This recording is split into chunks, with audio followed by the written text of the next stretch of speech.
How do you deal with being a commander third wheel? Are politics dead in Commander? We're going to answer these questions and more today on the show. I'm Levi. I'm Jacoby. And I'm Joe. And this is the Thought Vessel Show. Let's jump right in. So what's the weirdest game night you guys have been a part of? I feel like I've got one weird game night out there. Which one you want? Weirdest. Let's go with I'm going to go with 54. 54. Okay. The weirdest that also will let people continue to listen to the show and not get like super freaked out. No, do it.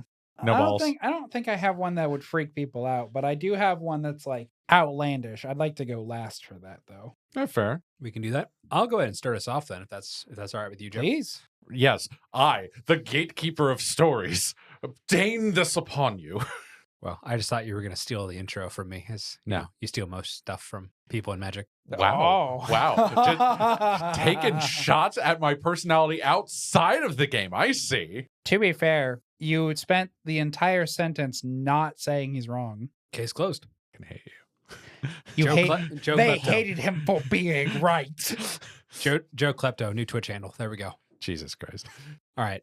So mine is actually kind of interesting because it is the fourth date with my now fiance, future bride. It was at her friend's birthday party, and all of her friends are like kind of like different board games and stuff, kind of your casual, Settlers of Catan days or stuff like that. So we went over to the house. We were playing a game called Bang, which from what I remember is like a Wild West outlaw themed kind of card game. Some instant speed mechanics, as you would see. There's like hidden sheriffs and outlaws and stuff, as I remember. Mhm. So you don't really know who's on your team and who's not on your team when you're playing. Not definitively. There's like a lot of bluffing involved.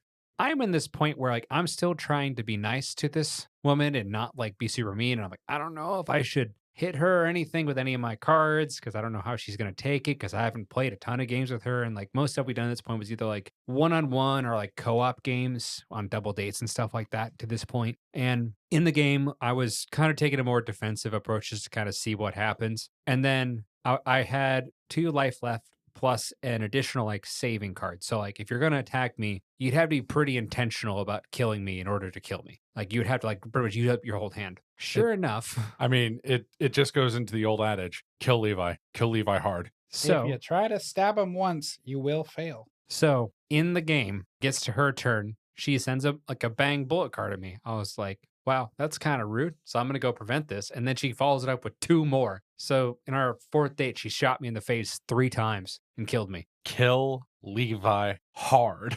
She did win. See, that's how you know she's a baller and a boss, because she understood the assignment long before being told the assignment. Oh, yeah. I knew I was going to marry that woman on that day for sure. For mine, there was definitely a lot of nights where I've been invited to game nights, and some of those game nights were a little bit antagonistic.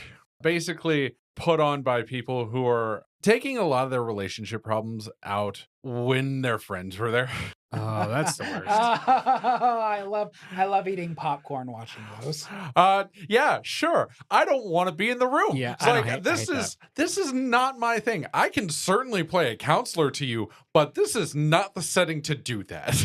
So I've been in those situations. The first time it happened to me, I was like, oh man, I'm so sorry this is happening to you. The second time it happened to me, I picked up popcorn and I became the peanut gallery. And when the friend of mine who's like, why are you doing this? Why are you like this? I'm like, you decided to bring this to Dungeons and Dragons, my guy. I'm here for the show. But there's also the other times where I was in a big group of people and we all wanted to play the same game. And thus we stretched the limits of how many people could play a game, and it became a nightmare. Oh, look, the consequences of your own actions. Oh yeah, like there's this unicorn game from the Tea Turtle company. Very fun. You try to get like 6 unicorns in your stable as you're just playing the card game. It's very fun when you have like 4 people, maybe max. We all decided we all wanted to play, and so there was 10 players. Why? We didn't think that it was gonna go for as long as it did, and it did. We thought, oh, this should take us only an hour. 5 hours later. The game's fun, but too much interaction happened. That was almost 2 Lord of the Rings movies. Yeah, we started playing sub mini games of like, say your secret talent, your favorite animal, weird animal facts during the game. During people's turns, we were just fucking doing that because the game went on way too long and there was too much interaction. That sucks. Why are y'all doing that? Like, it's Oh, a if you- terrible time. So you asked for my weirdest story. It's akin to that, but it's worse. Oh Okay. yeah, let's hear it. Okay. Weirdest story time. I was promoting Cathedral at the time. Shout out Edward Stinson III. I was really big into that and Dungeons and Dragons. At the time, 3rd edition was popular. I and a group of like 22 other people were really trying to strive to do what's called a big team battle, where it's a bunch of players that raid an actual, like me and 2 other DMs prep up an actual to scale castle and raid against 20 adventurers. My God. There were 289 enemy models. It's a lot of paint. There were 7 cathedral boards set up next to the scenario because the scenario was 5 tables long. We decided we want to have fun. We have nothing to do for the entirety of spring break. We're going to do this. I shit you not. Between people's turns, there was basically D&D chess happening off to the side. In addition to players who are all like level 17, 18, 19, they have 100 things to do on their turns. Fighting 200 plus enemies that 3 other people were managing, all in a slurry of times. We had a notebook tracker that was 17 pages long of initiative. That sounds like a bureaucratic nightmare, and I hate it. It wasn't bureaucratic. It was just awfully. It was organized chaos in the worst way it could be. One guy started dating a chick because they had so much free time. All they did was fucking talk for like 7 hours between their turns. 7 hours between their turns. Jesus. It took the entirety of spring break. That is the most awkward way to wingman someone I've ever heard. There's more productive or fun ways to do things on spring break. We were a bunch of nerds. We literally had nothing better to do. And at one point, I was like, we should do this giant battle thing. And they're like, what are the logistics behind that? And then I just started doing math. And then they're like, yeah, sure, okay. And got all the stuff. And we're like, okay, I guess we're committing to this. Basically, what I heard is that you had a small scale LARP. Kind of, yeah. Like you went through the entirety and just had a small scale LARP on 5 tables. 150 orcs, 72 trolls, and a slurry of other mobs. But also, like, there's so many more fun, less time consuming things you could have done. You could have gone for a walk. You could have watched paint dry. You could have done your taxes. My brother in Christ, this was a 7-day game. I could have done whatever the I wanted aside from this. I'm pretty sure at that point I would have put on some like explosives and just ran into battle and then blown myself up and then excused myself. So basically, what you're saying is you would have been all on board with the idea, seen the battlefield, and then suicide bombed your character and dipped. Yeah, you would have not been on board with this idea because this was like I presented the idea as a joke probably 4.5 months before we actually were on spring break. And then a month beforehand, I was told like, hey, we got all the materials. I think we'll actually do the thing. And I was like, oh no. I overcommitted and it was a great time. Many laughs to be had all the time. Did y'all ever see that South Park episode where it's on spring break and Randy's trying to like masculinize Stan and only thing Stan wants to do is play World of Warcraft with Tolkien? And they throw this giant house party with like strippers and cocaine, and then just on the kitchen table, Tolkien and Stan are trying to like play this giant game of World of Warcraft the whole time. That's the vibe I'm getting. What was the most impressive portion was we had not a model maker, but like because we were working on custom boards for Cathedral at the time. So we had a guy who like made things and he spent 2 months making the to scale castle for this one thing. It was really impressive. He did it as just a personal challenge, but man, thing was cool. I I'm just thinking about that. It's just, that hurts. We See- broke Joe. I don't like logistics. I don't want to do logistics. Don't make me. So Joe, whenever you see me do like you've been in a tabletop, you've watched me do like extremely quick math, and you're like, yeah, sure, whatever. I validate that number. I got that used to it. I got used to doing it like that because of that session. When you add 7 to 17 enough times, eventually you stop doing math. You just go, oh yeah, you rolled a 17. That's 24. My God. I think it's time to go into the story. Yeah, go for it. So, yeah, we got a good one today. Joe, take it away. Am I the archenemy for no longer wanting to game with friends who gang up against me? So I have two friends that I have a once-a-week gaming session with, MTG, video games, board games, etc. The problem is they gang up and make me lose first when we play together. They're married to each other. I normally wouldn't care about this, except once I'm out, they drag the game out. If the game normally lasts 30 minutes, it now lasts an hour and a half. So I stopped gaming with them since it felt like it was a waste of my time to watch them play. They asked me why I quit and why I don't want to play with them anymore. I explained that it was a waste of my time to game for 15 minutes and watch them play for an hour and 15 minutes while waiting for a new round to start. When they gang up and drag the game out, they both said I was being rude and that I was an archenemy. That them ganging up is valid, since why should they attack each other? If I wanted them to stop, I should bring my significant other with me to play with them. My significant other isn't really into gaming, and they know this. They had an edit. A lot of other MTG players are asking if I run a massive threat deck. No one in my group does. It usually a chill made a deck with cards I think are cool or abilities, and we're just testing them out. I read that as it was written, and that, yeah, God damn it.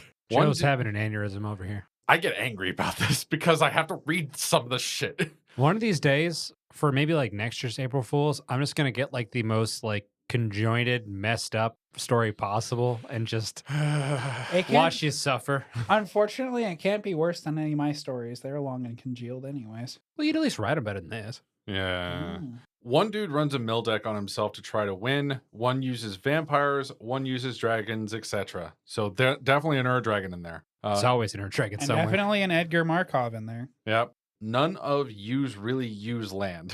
None of yous. Yes, it is in fact, none of yous really use land. None of us really use land, creature destruction cards, or wipe the board cards. Or you auto lost the game cards like Doorway to Nothingness or Infect cards. So am I the archenemy for no longer wanting to play with them? Did I just hear no board wipes? Like at all? Apparently. What? They're going battle cruiser, baby. That is massive battle cruiser. That's like putting a cargo ship in a kiddie pool. Yes. And then apparently 2 of the battle cruisers are like, we don't want to swing at each other. You. So Like that just literally means whoever gets Craterhoof first wins. So there's only one of them probably can't do Crater Hoof. One of them literally said is a self-mill deck to win by self-milling. So first things first, do we want to get into the debate, or do we want to give our personal stamp of where we think the archenemy is and then elaborate why, boys? Man, crazy that they're not the archenemy and their friends are kind of assholes. Yeah.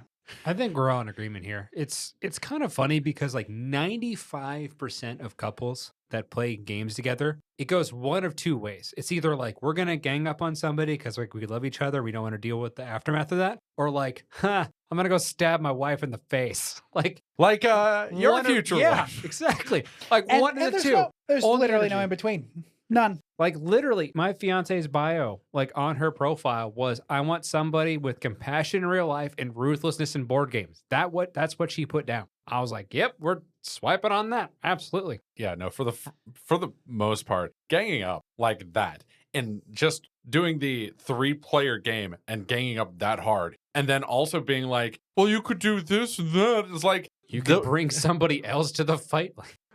or you could go against each other like it's a game. See, I was like on the side of like, I don't think you're really an asshole, but neither are they. And then it got to the portion when they were like, oh, you could just, and I'm like, oh, there it is. There's my point of contempt.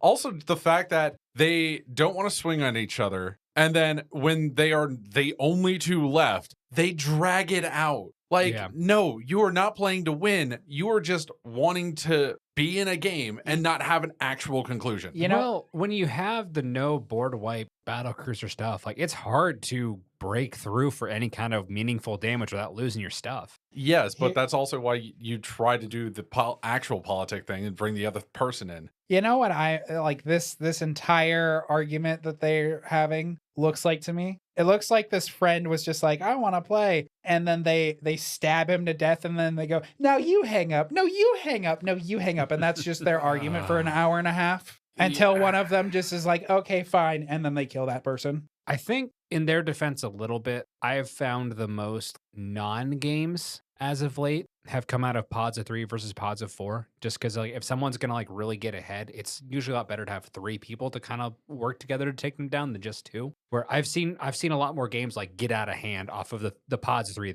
versus 4. But even then, Magic was definitely one of the bigger things, and especially when he had to make the edit and be like, "Hey, no, this is not just a Magic thing of I'm just a massive threat." None of them seem to be massive threats because they just want to Yeah. play Battle Cruiser. But this is also happening in like every other game that they're playing. Like, You're not gonna be the threat every time. There's Yeah. no way. there's no way. And especially if you're playing in like video games, if you're playing Smash Brothers and you are just ganging up on one person and then not really going after it, they're definitely like doing stocks and just not actually playing as aggressively as they need to be. My other issue is that the couple's like, oh, why don't you want to play with us? And then he brings a perfectly valid reason. It's like, I don't want to fight the both of you by myself. Well, I think the fact that he used the phrase, I don't want to waste my time, I can see that coming off a bit archenemy y, but I don't think that his rationale is bad. Yeah, Yeah. that is in fact a very valid point. He could have worded it. I don't feel like my time is being valued by being knocked out of the game so early that I just still have to wait and watch you all play while I'm just sitting here. Absolutely. You could also argue, though, on the other side of the spectrum of it could feel very obvious when you get into a game every time that they're sitting there for over an hour between each game, that that's a very rational response. If you, me, and Sarah were playing a game and you killed me first each time, and then I sat and watched you guys for an hour every time the 3 of us played, and then you wonder why I am suddenly like, you're wasting my time, stop it, I don't want to play with you. There's an issue of you not recognizing that before having it come to that point. The lack of introspection on your own actions is an issue. The fact that they are not understanding that, hey, this is a valid complaint of you keep doing this to me and not targeting each other at all. So yeah, I think we're in agreement here. I don't think that he is the arch enemy. Maybe wording it a little bit differently for future reference, but I still don't think with the facts we know. Yeah, no, Yeah. full stop. Keep in mind, all of our dear listeners, come at your enemies with respect. And remember, you can say things very kindly to people who do you a great disservice. Though not everybody gets the time that they can say the correct thing. But if you do, definitely say it more kind.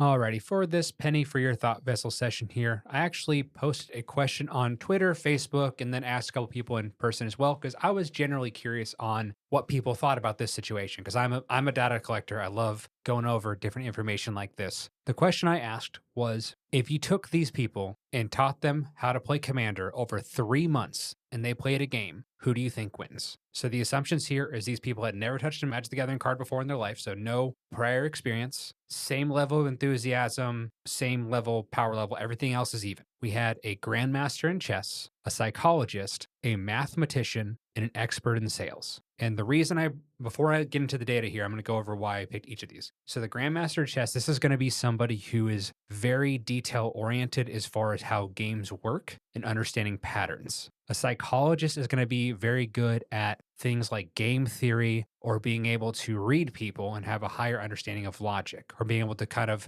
maybe tilt things in your favor and getting people to do things without you really knowing they're doing it. A mathematician is going to have a higher sense of probabilities when they're playing the game, which maybe in the deck building process or anything might give them an advantage, knowing kind of how to build the curve and stuff like that. As we've seen, math has become a huge part of Magic the Gathering as of late with more data that's come out. But no, math is for blockers. Ironically, as far as the mathematician, that's kind of every time like we play games when people are like, I don't think blah, blah, blah. That's how I justify people having what they have. And typically, I guess within like an average correct. Like I kind of side with the mathematician's line of thinking here. So that makes sense. Math is for blockers. Go for it. And then the expert in sales, this is going to be someone who, when it comes to doing things politically, is going to be able to take that negotiating and get people to be on their side or work in their favor and kind of know how to use the correct verbiage to get people to do what you want in a game. So those are kind of the four traits between probabilities.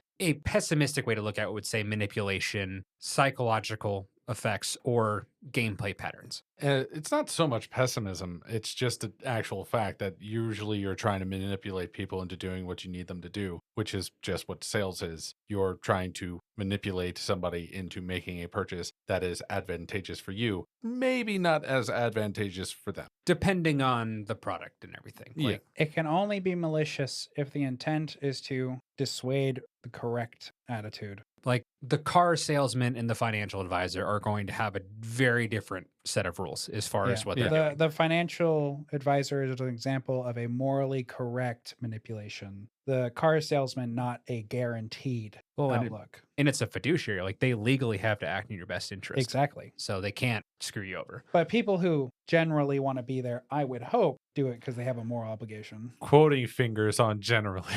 Not all fiduciaries are created equal. Well, I mean, you can have a stockbroker that's going to sell you something bad, but that's not a fiduciary. Like a financial advisor, they have to act on your tolerance. If you say like, hey, I want to go buy a whole bunch of a crappy stock, like that's technically on you. Like you can do whatever you want. They may say, hey, that might not be a good idea, but they have a legal obligation. Like if you are very conservative with your investments and then they put you in something super risky and you lose all your money, they're in deep shit. So, but with that, before I get into actual data of how this went down, does anyone have like a general guess? Like if you could put them 1, 2, 3, 4, what do you think it was? I mean, I know that I voted for the Grandmaster because you could be good at manipulating. You could be good at getting the math right. Getting that within a gaming context can be a little bit more difficult. And the Grandmaster has been focusing on that gaming element, which is why I think that they're at the top. I think after that becomes the salesperson because they're going to try and persuade people to go their way more often. Then I think it would be the financial advisor and then the mathematician because you could be the psychologist or I had it wrong because I heard financial advisors like, oh yeah, that's the fourth option. No, I think the salesperson first, after the Grandmaster, then the psychologist, mathematician is last. Okay. So I make an exorbitant habit of not viewing a lot of our stuff beforehand. I like to come into all of our talks brand fresh. I don't want to stew on our topics. So for our vote here, I did not know we voted on a thing. That is by design. Are we trying to guess what was voted and not how we would rank it? What was voted? As far as what was voted, I'm pretty confident it goes chess grandmaster, psychologist, mathematician, salesman. Okay. Because the salesman, in a lot of other people's mind, I would think, is the least prepped. They only have whatever generic skills out in the universe they got. There's no part of what they do to add to the culture of the game aside from getting introduced, getting taught, and then like learning at the same pace everyone else is learning. There's no curve from what he does that adds to Magic in the sense of a learning curve. Everyone else in this has like a bell curve of knowledge that they can relate what they do to the product. A psychologist can think about people's actions. A salesman doesn't really inherently, in my mind, go off the same idea and not as strong, at least, as like a psychologist does. That's my perspective. That's what I'm guessing the ranking is. I would disagree because a lot of salesmen is in fact trying to do the right moves in the right places so that people are more manipulated into doing what you need them to do, such as making sure that you move them to a like different car on the lot, saying, "Oh yeah, that car is old hat. Here's actually the new one. If you didn't know about it, here have some fresh car smell in there, Well, freshly washed versus not." keep in mind, this list I just mentioned in its order is not how I think. This is Mhm. what I'm assuming on boats. This Yeah. is the assumption of opinion I am making, not my opinion. All right. So when I get into the data here, what I found kind of interesting is we have two different categories, in my opinion, between the four. You have the two that are play the board, which would be your mathematician and grandmaster, and then play the opponents, which are going to be your psychologist and your sales expert. So on a percentage base, the top voted was the grandmaster with 31.8% of the votes. The second highest was the mathematician with 27.3% of the votes. The third highest was the psychologist with 22.7, and the lowest was the sales expert at 18.2%. Did I guess that right? So you had the psychologist and mathematician mixed. Oh, okay. So you were close, but you had the top and the bottom. But with that, we have the playing the board aspect taking 59.1% and the playing the opponents taking 40.9%. So Semi- about a 60-40 split. I thought I said mathematician second. You said the psychologist then mathematician. This was kind of eye-opening for me because I originally was thinking for this podcast to just kind of be what traits do commander players perceive as the highest correlated to your victory. But for what I'm seeing here is people value your ability on the board in a vacuum rather than your ability to play with other people in a 4-player game where you are at a major disadvantage out the gate. It's important that pretty much all of us, or at least Jacoby and I, guessed the top answer. That I think was what was absolutely correct. And especially because even then, a grandmaster does have at least some presence of mind of their opponent, because part of playing chess, at least in the end game context, is understanding how your opponent thinks on that board. And as we've gone over on the podcast itself, like there is a lot of overlap between chess and Magic. Which is why, at least when I was doing my ranking, I thought that it would be the chess grandmaster and then the salesperson, because the salesperson is going to be able to read who they're dealing with and then go off there. So the ranking as it stands is the line I actually assume it was, rather than trying to figure out what everyone else guessed. I personally put a mathematician at the top for my own reasons. I would have voted for mathematician, but I agree with exactly how the results came out, because to me, math is a very good granted, back in the younger years of Magic, when we had less distinctly unique cards, math was a lot stronger for Magic. There were less variants to calculate for. Well, I mean, yeah, when you were cracking a Black Lotus and getting your OP Sarah Angel, no, obviously things were a bit different. No. See, I'm talking back in Mirrodin. Mirrodin block, when Infect was introduced as a mechanic.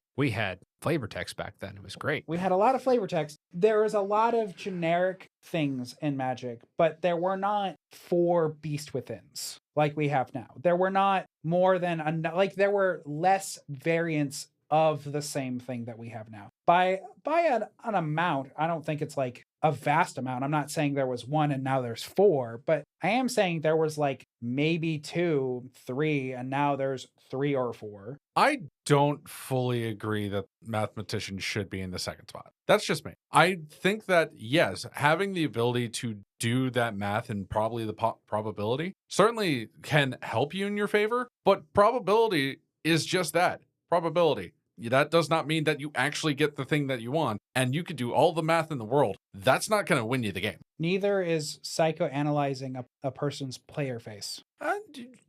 If I can analyze your poker face and psychologically evaluate that you're always full of crap, it doesn't inherently mean anything if I have no idea what your deck could have in it. But even then, you could still make a better choice and decision based off of their bad poker face. If they drew something really good and go, ooh, the immediate thought process is that they are about to become a threat. Yes, but like, yes, And I think it's good to have that thought process. However, it's equally as good. I'm not saying one's better than the other. It's equally as good to be able to think, okay, he is in these 3 colors. This is what he's played thus far. Statistically, removal wise, these are some of the options he could have just drawn. Like they're both equally valid. And if you combine the two, that's what makes an extraordinary player. But that brings in a different skill set for the mathematician, which is knowing every card in Magic.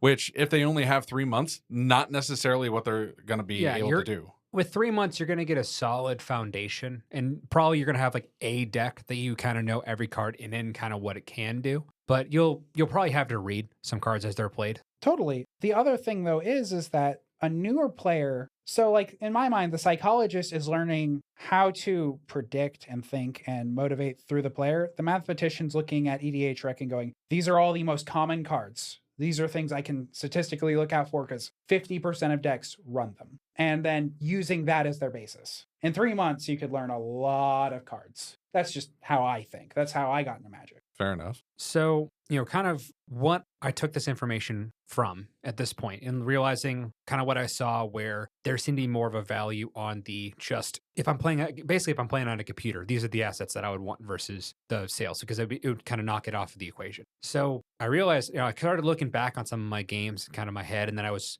kind of recording things as well as I was going and playing against other people in different pods and different environments. And one thing I was noticing is that in my games that I was playing, maybe 25% of the time, any kind of political play or deal was being made in any capacity. Like we're getting to a point that we have so many cards that are just designed specifically for decks that we're not really seeing political moves that are supposed to be like the norm in every single Commander game anymore. So it kind of begs the question, what I've been leading up to here is politics dying in Commander? I can see that it is not as prominent. I don't think that it is dead because there are still times in which the politics are needed. And specifically when there is a problem on the board that you can't deal with and you just lay it out on the table saying, hey, this is going to be an issue. We need to deal with it. And then you open up the discussion, and that is part of the politics of, okay, this is what I can offer if you deal with it, and hands off the table. That's the politics. But it's not going to happen all that often because people are getting better at building their decks. There's more cards out there that are Swiss Army knives where you can use it to get rid of the threat, but you could also use it to further yourself, thus not necessarily needing everybody. But nobody's an island. That's where I'm coming with that. I don't say that it is dead. It just happens a little bit less because that's just how the game goes sometimes. I think if you were to exclude CEDH, I strongly lean the opposite way. Because in CEDH, the table almost demands that level of communication and the term of politics because no one, if in CEDH, if one person gets bullied into choosing not to do it, you all just lose. Like it's instantaneous. There is no reason to discourage the political talks of like, hey, if I pass this, is someone going to do something about it? Can we negotiate pieces? Because if I let it pass and all of you don't have an answer, we lose. You have to have that conversation to a degree. In casual Commander, I experienced the exact adverse of that effect, where people would rather not tell you, not discuss it, and just expect other people to do it. And then when you try to have a conversation about it, when you're like, hey, this is what we got going on, this is kind of bad.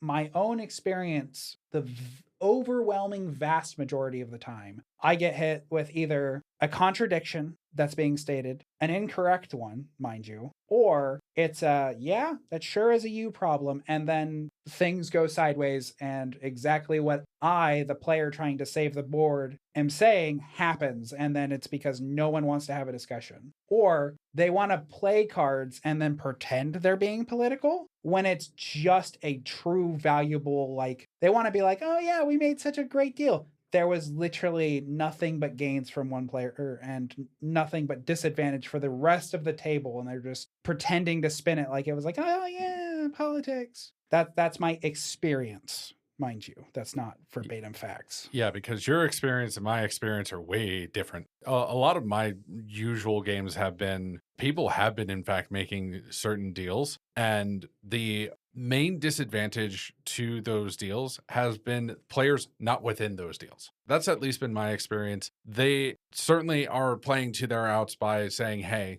this is the situation. I can deal with it this way if I can get you on my side for a second. And I have not been on a like bad side of that. And that's just been my experience. It's kind of interesting just where different people come to the table and just have vastly different ways of going about the game, which have you getting the experience that people are just really bad at understanding the game versus at least my experience where people are a little bit more understanding and open. I don't think it's that the players are bad at the game. I think the issue is I see something they don't, and they're not willing to take my 2 cents into account when I'm presenting, like, because again, I go with the mathematician's viewpoint of this is probable, this is what, and it helps when I play against a player constantly. I go, these are like the 4 things he could have with what he's doing right now, and of them, these 3 are lethal. Please help. And they're just like, nah, and then it happens, and I go, and you can't see this on the podcast, unfortunately. I'm just waving my arms like, why are you like this? Yeah, I mean, it's the differences in the people sitting down at the table. At the end of the day, the main reason why we're having these different experiences is because people are coming at this game way different and not even meeting you halfway, where I've seen it at tables where people are even going closer to those people and not even having to meet halfway because they're just on the same page. But with that, do you think that the acceleration of this game where games are ending quicker is affecting that too? Because when you have a game where, when we played against Sheldon, like he was saying, like, my expectation is we have a game that goes like possibly into the teens of turns. So like you have a longer time to kind of ramp up and develop, and more like little deals can be made versus like if games are ending on like turn 8 or turn 9, like every action's a lot more integral to the actual conclusion of the game than it would be otherwise. Yeah, and for the most part, that's where a lot of my mind is processing. It's the little deals. It's not the big, grandiose, I'm not going to kill you right now. It's, I need a little bit extra help and I need to give somebody a benefit. Would you be able to accept this? I haven't seen a Titan team up play in probably a couple of years. And for those of you that don't know, a Titan team up is like you have player threat number 1 and number 2 are close, like 1A, 1B. They just say like, hey, let's kill the other 2 players and then we'll duke this out one-on-one. You mean like our Am I the Arch Enemy? No, that's just straight up teaming out the gate. That's but that's a, you know, we could spend all the game killing each other and then let these people catch up and probably win, or we could just take both of them out and then we will settle this as gentlemen.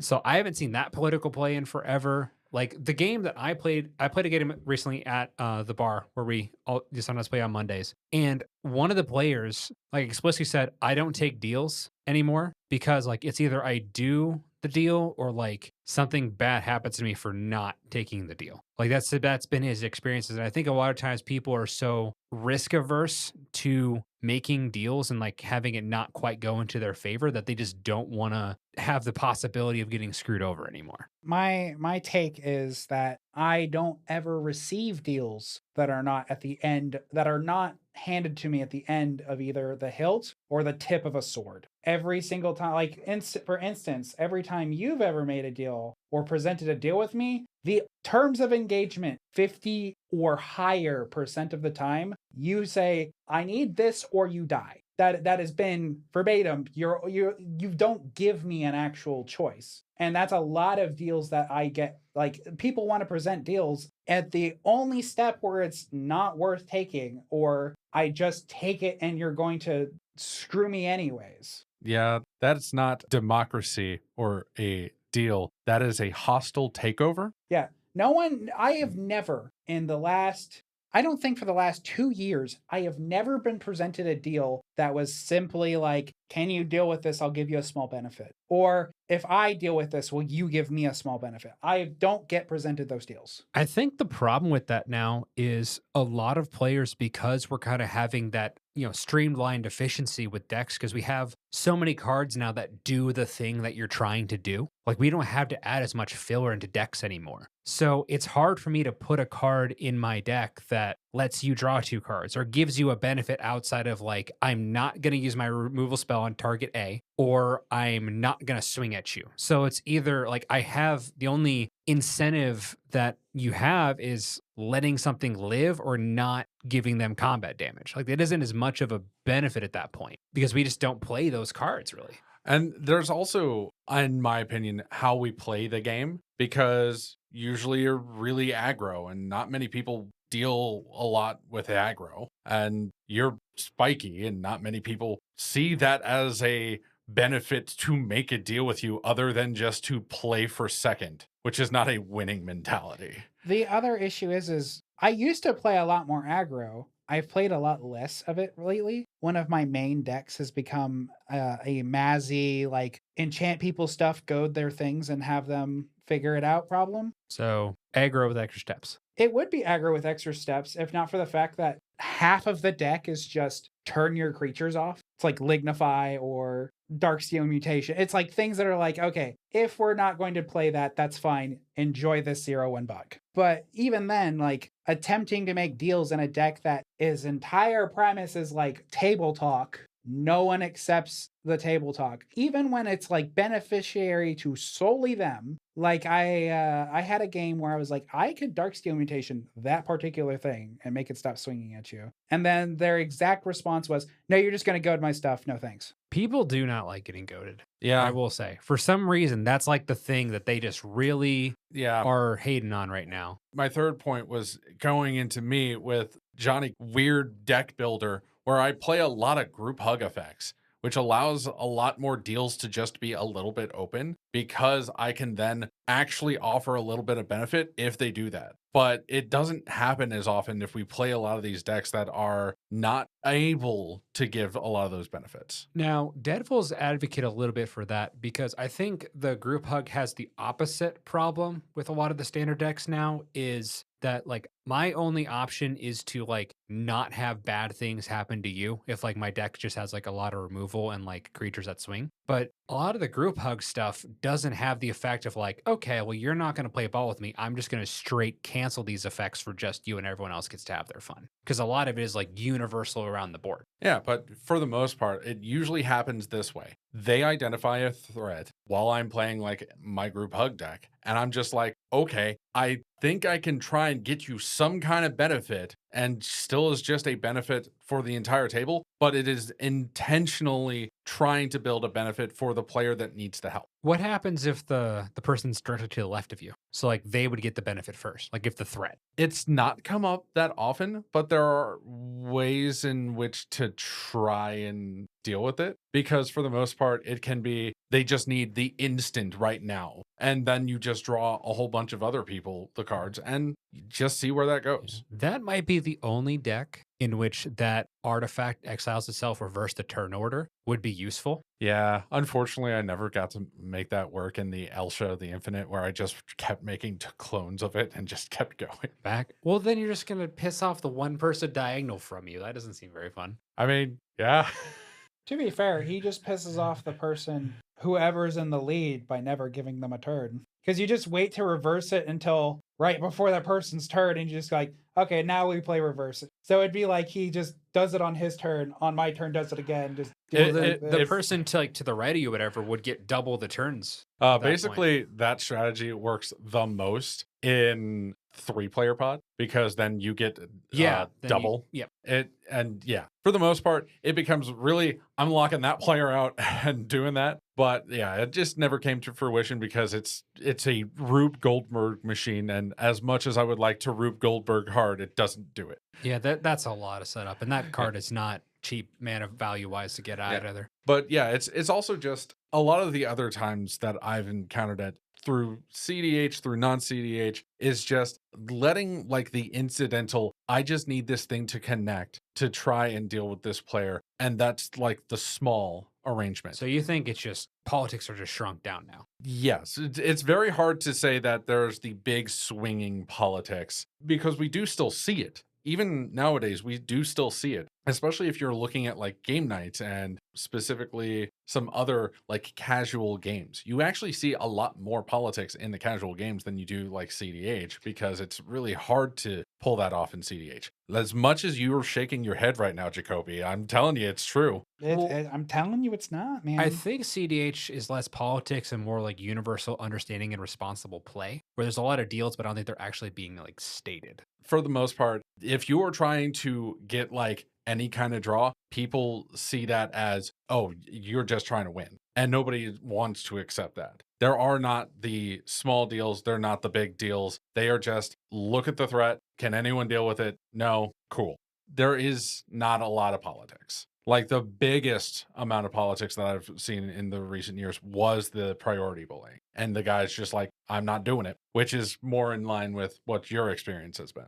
My experience over the years, because politics was originally one of my foundationally most enjoyable portions of Magic. Because my first deck I sunk any money into was like a Zedru deck where I would give people things and the vast majority of them were not like I wasn't handing out levelers or anything like that. It was like fun, interesting table talk things like, hey, if we can be cool, get this card draw, stuff like that. As I've progressed in Magic, my terms for political cards have just had to slowly redact into more and more negative based. It's come to a point where my politics are either I have to goat it or it has to go away because anything less than that is just not good enough. And it's the whole sword by the hilt or the tip argument again. It's definitely the experience. I've just not seen it because a lot of the deals and politics is just the minor, let this one creature hit you so that I could like draw a card. Yeah.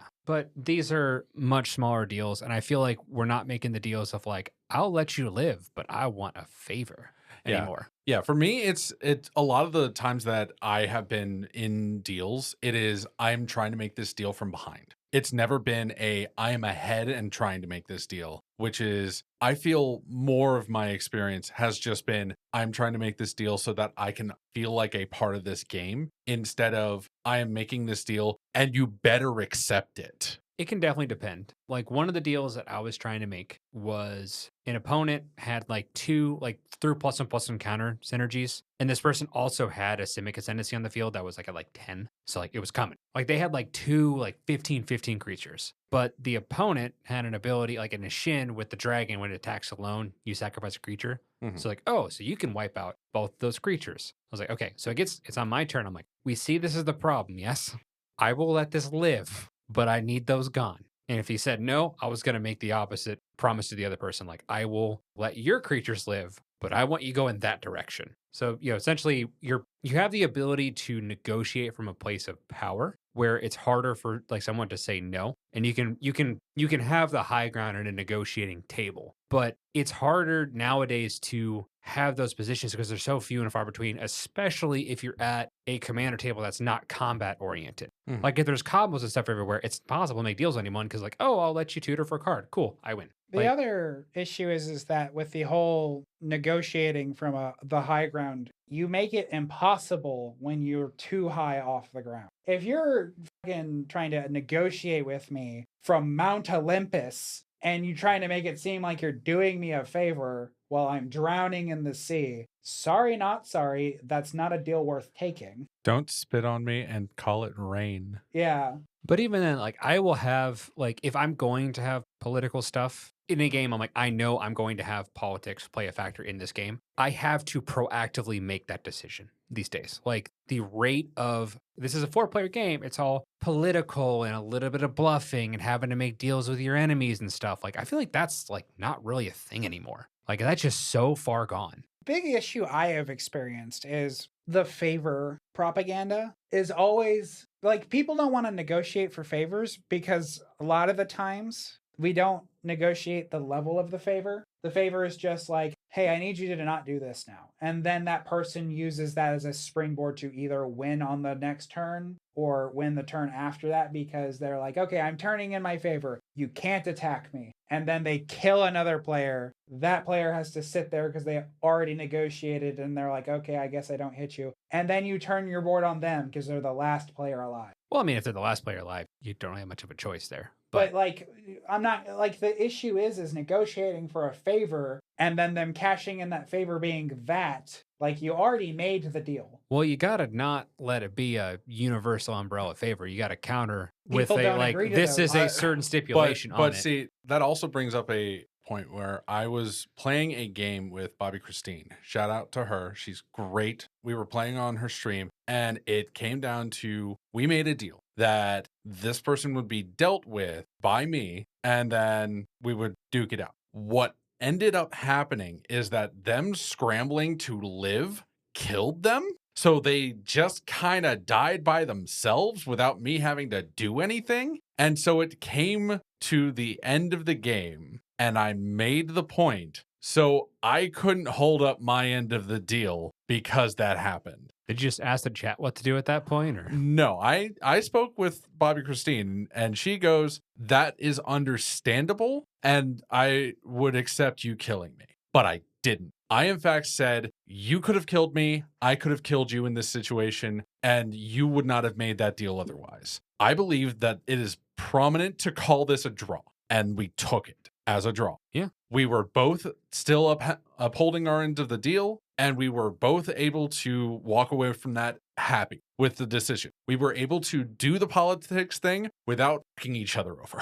honestly, like offering a draw, like it doesn't happen very often in EDH, I feel. But like I've had some games that I have offered draws and like just accepted and cool, we're done. I've tried, and you're the only person to accept it. I think for me too, it's just like the chess background because like I know some situations like yeah, draws are fine. Like, just I've depending on had what it is. games where it's like, we could do this for a while. I'm down to draw, and everyone's sitting there for like 3 minutes trying to really see if it's worth the effort rather than just actually think this takes more than a minute of thought. Sure. Yeah. Like the I guess they're weighing the serotonin of a coming back victory over the monopolization of time. Sometimes it's just better to scoop it up and have a moral victory than it is to have an actual victory. That's been me quite often. Or like they're sitting there wondering so long. I'm like, tell you what, and I scoop up my stuff, and they get like kind of like, oh, I'm sorry. It's like, if you're gonna sit here and make me wait for you to decide whether we draw this or you really want to win, you want the victory more than you want anything else. I don't care. I would rather not want to be the king of ashes.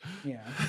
That's fair. And I mean, some people are just like, oh, I just want to see how it ends. And I understand like the narrative side of it and when they don't want to take a draw, but to each their own. I get it. That's totally fine. I don't normally have, like, if they say that, I just play it out. I don't often get the, I want to see how this goes response. I get the dirtling, like, contemplation problem.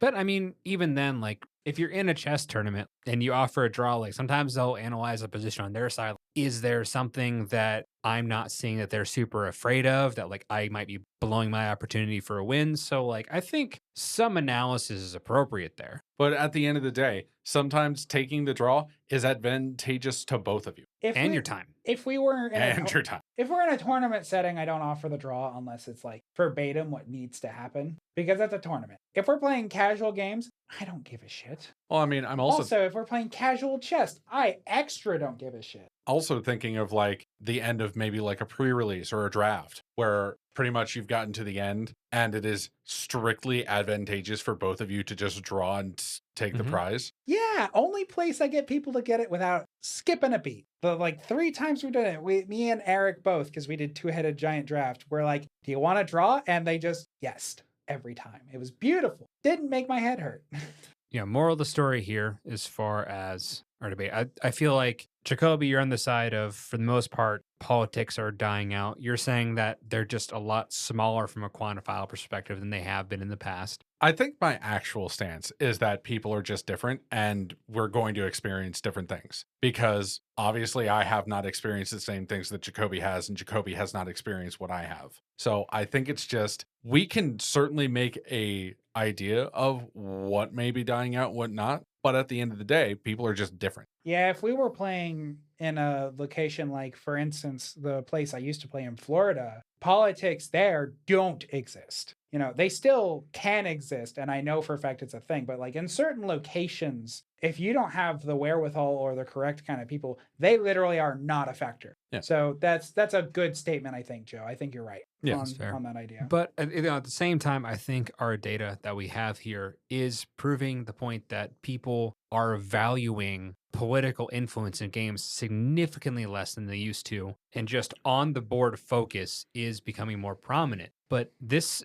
is going to be our very first part 1 episode of the Thought Vessel show. Next time we have our podcast in a couple weeks here, we're going to be going over part 2 of ways of solutions to start bringing politics back into those casual games. And we're going to have a political card draft to give you some examples of cards you can add to your deck to start bringing that politics game if that's what you want to be doing. Is there any other closing thoughts before we... Well, specifically, it's about the thought that it has been significantly less. Because this is the first time that you've run that poll, I think it is prominent to do it again and again because you have gotten a small sliver of data. And a lot of people like to do that one study said, but they never, ever, ever go after the follow-up to see if their study was even proven correct, if their sample size was skewed in any way, because then you might find that in a whole different other group, you didn't get the exact same data. In fact, some people thought that the salesperson was going to be better than something else.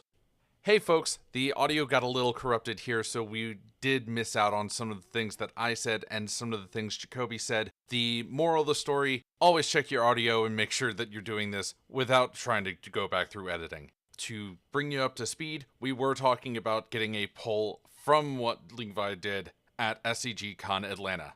I'm going to have us try to band together, ask people at the convention the same type of poll for question and see what we can collect for more data, just so you guys have possibly in the future more than one example of our polls. Levi is in fact going to be sending me out with a nice little sign over my shirt of the poll because I will absolutely forget to ask people. Well, and I do have another poll that I'm going to be asking, and we're going to be doing a podcast on it later down the road, and I'm going to keep that for a surprise now because we're going to be asking a lot of people in Atlanta with this one as well. Absolutely. And then my final releasing comment is, haha, joke's on you. You thought you were getting one episode. Happy April Fools. See you in part 2. At the time of this recording, it is April Fool's.